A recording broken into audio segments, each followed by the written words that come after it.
Four more games in the regular season when Glenville State comes to town for Senior Day. Nick Cooper alongside Concord baseball head coach Drew Bailey. Coach, we will start with Senior Day. You're going to honor 12 seniors on Sunday against the Pioneers. It would take an hour to absolutely go through each one and categorize each one, but we'll sum it up as a whole. What has this senior class done helping you create this culture for your team in year one?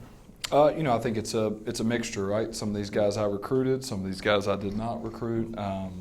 Some of these guys I've been with a long time. Zach Powell's been with me for a long time. We brought, MJ Hunter in when I was the assistant here, and then some of those guys like DJ and some of those guys I didn't recruit. But all in all, I tell the guys, whether I recruited you or not, you're in our family. You're a mountain lion for life. So. First year obviously had some ups and downs, had some really highs, and month of April went through some lows. But those guys have been great. They've welcomed me, with open arms, and there's been some adversity. There's no doubt about that. But anytime there's coaching changes, there, that happens. But they've played hard. They've been, great teammates, and hopefully we can play a little better this last weekend. So I'll move to two guys to highlight that are not seniors. It's the DeSanti brothers, Nick and Matt. You've had a lot of change in this order. Guys going in different spots, different guys coming in and out of your lineup.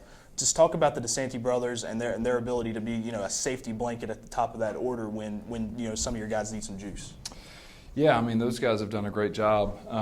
Nick coming in year one, never played a full season. He's a true sophomore, 17 at bats last year at Mount Olive, and we'll see how this last weekend shakes out, but I think he's got a shot to be, first team All-League or second team All-League shortstop. He's hitting .350, 9 or 10 extra base hits, and fielding the ball well. He's done a great job for us, and his brother is hitting over 400. So that says a lot for itself. But I truly believe too, when he's fully healthy next year, that you're going to see the power numbers go up when the knee's fully healthy. But he's played every day, hitting above 400, drives runs in. I think he's almost to 20 bags stolen with a torn meniscus. So I love both those guys. I love all these guys. But anytime you get, we picked up Swaim, we picked up the DeSanti brothers late in the year, and it's like, those three guys alone have really carried us at times, and we're going to lean on them this weekend. Right.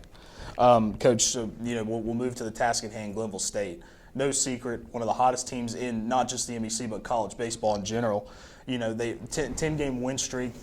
You can say that they're doing everything well, but what are some more specific things that you guys have found that Glenville State's doing really well right now?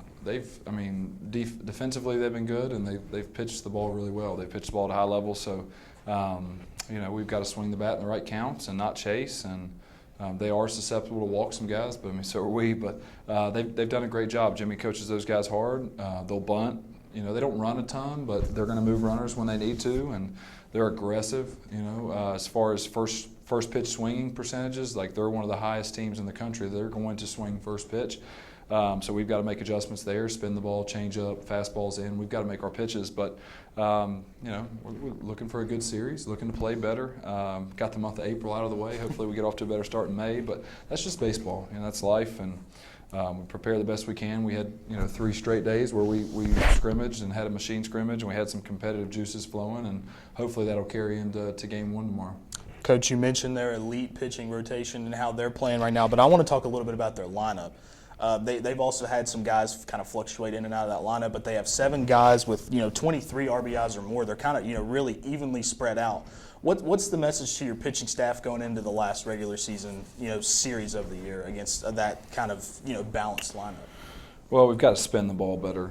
I think at times when we've been really good, and if you look at some of the success Zach's had in the past, this year it's like you spin the ball, you've got a shot, and that's where Darrow's struggled a little bit lately. And we've got to spin the ball. We've got to be able to throw change-ups, all speed, and hitters counts. 0-0 to me is a hitter's count. We've got to be able to pitch inside. Right center to right field's a jet stream at this park, and you look at their spray charts, like they're purposely trying to go to the backside of the field because it's a short porch, and we've got to pitch in this weekend, and we've got to spin the ball down and away, on and off the plate, but we've got to keep the ball down. So, I'm excited. I feel like at some point we continue to practice hard, we continue to prepare, something will go in our way, and good team, good matchup. Last weekend of the year, and we're still playing meaningful games. So, told the guys, that's all we can ask for, and go out and compete. Well, Coach, we appreciate you sitting down here with us, and we hope you'll join us at Anderson Field on Sunday for not only Senior Day, but the regular season finale. It's Concord and Glenville State.